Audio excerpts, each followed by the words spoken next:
ఎదిగిన సింప్లిసిటీ నేను మేడం గారు చూసి నేర్చుకున్నా.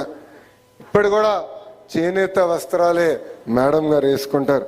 అనేక సార్లు మంగళగిరి చీరలు కూడా మేడం గారు వేసుకుని ప్రమోట్ చేశారు. అందుకే మంగళగిరి ప్రజల తరపున మేడం గారికి నా హృదయపూర్వక ధన్యవాదాలు నేను ఈ సభాముఖంగా తెలియజేసుకుంటున్నా. పేద మధ్యతరగతి కుటుంబాలకి అండగా నిలబడాలని ఆనాడు గౌరవ ప్రధానమంత్రి నరేంద్ర మోడీ గారు జిఎస్టీ తగ్గిస్తున్నాం, జిఎస్టీ 2.0 తీసుకొస్తున్నాం అంటే స్మూత్గా ఇబ్బంది లేకుండా అమలు చేశారు నిర్మలా సీతారామన్ గారు. అంతేకాదు ముఖ్యమంత్రి గారు ఎప్పుడు ఆంధ్ర రాష్ట్రానికి ఏ సహాయం కోరినా ఆంధ్ర రాష్ట్ర ప్రజలకి అండగా నిలబడి నడిపిస్తున్నారు గౌరవ మంత్రి నిర్మలా సీతారామన్ గారు. ప్రత్యేకంగా నేను 4 ఉదాహరణలు చెప్పాలనుకుంటున్నా. మొదటిది అమరావతి. ఆగిపోయిన అమరావతి పనులని సరైన దారిలో పెట్టి అవసరమైన ఆర్థిక వనరులు అందించారు నిర్మలా సీతారామన్ గారు. రెండోది పోలవరం ప్రాజెక్ట్. గతంలో రివర్స్ టెండరింగ్ అని కాలయాపన చేసి కాఫర్ డ్యాము అదేవిధంగా ఇతర ఇంపార్టెంట్ కాంపోనెంట్స్ డ్యామేజ్ అవుతే దానికి ప్రత్యేక బృందం ఏర్పాటు చేసి పోలవరం ప్రాజెక్టును కూడా సరైన దారిలో పెట్టారు నిర్మలా సీతారామన్ గారు. ఆగిపోయిన విశాఖ స్టీల్ ప్లాంట్కి అర్ధరాత్రి 12ంటికి గౌరవ ముఖ్యమంత్రి గారితో మీటింగ్ పెట్టి నిధులు కేటాయిస్తే కాదు ఆ స్టీల్ ప్లాంట్ను కూడా సరైన దారిలో పెట్టిన వ్యక్తి గౌరవ మంత్రి నిర్మలా సీతారామన్ గారు. ఈరోజు ప్రపంచం మొత్తం విశాఖపట్నం వైపు చూస్తుంది. దానికి కారణం అతిపెద్ద డేటా సెంటర్ ఇన్వెస్ట్మెంట్. భారతదేశంలో అతిపెద్ద డేటా సెంటర్ ఇన్వెస్ట్మెంట్ గూగుల్ అక్కడ వస్తుంది. ఇప్పుడు అందరూ క్రెడిట్ తీసుకోవడానికి ప్రయత్నిస్తున్నారు.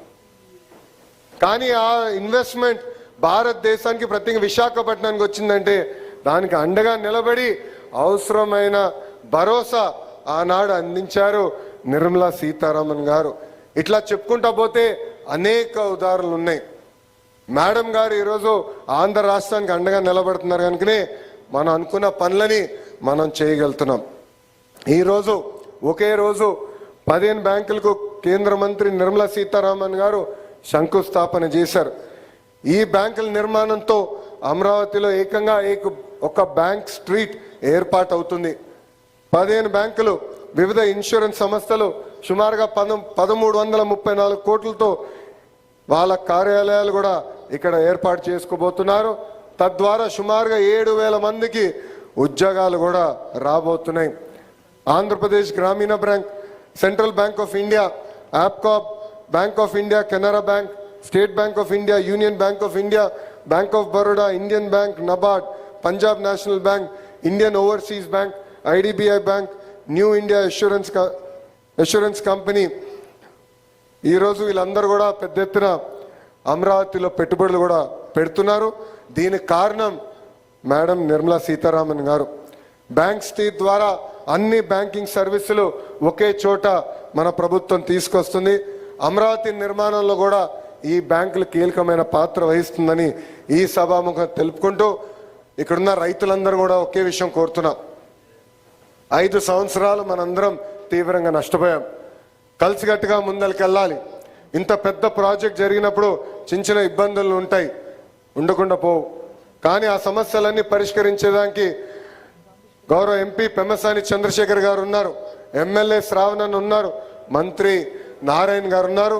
మీ అందరికి అండగా నిలబడే బాధ్యత మేము తీసుకుంటామని ఈ సభాముఖంగా రైతులందరూ కూడా హామీ ఇస్తూ మీ అందరి దగ్గర నుంచి సెలవు తీసుకుంటున్నా. జై అమరావతి, జై అమరావతి, జై హింద్. Thank you.